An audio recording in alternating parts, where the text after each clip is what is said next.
Hi guys! Another unboxing video na naman tayo for today. Ang nakaulit ang mag-unbox ng aking parcel. Sabi ko bilisan niya mag-unbox para hindi masyadong mahaba yung video. At ayan nga, nahihirapan na siya kaya kinuha ko na ako na ang nag-unbox. Sabi ko videoan niya ako. Ang gulo-gulo pa nga na mag-video dyan sabi ko ayusin na. Kasi hindi ba ayos yung pagkaka-video niya. Ito nga pala iCloud Hairspray.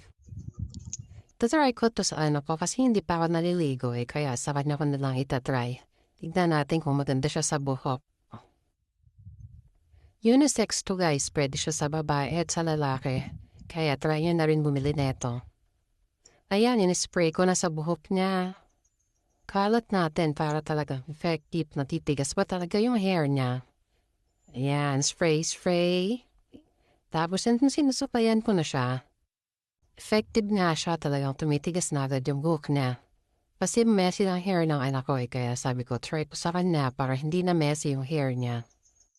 Brush lang tapos yan. Okay na yan, matigas na nga yan konti. Kung gusto niyo rin niya at mahilig kayo magkulot matayos ng mga buhok, try niyo na rin bumili niyan. Ganda niya sa buhok guys, kaka-spray niyo palang effective na agad talaga. At kung magkukulot kayo at inisprayan nyo nito, sigurado magtatagal yan, long lasting talaga. Kaya kung gusto nyo rin yan, ilalagay ko yung link dyan sa baba sa aking yellow basket at sa comment section. Check out na!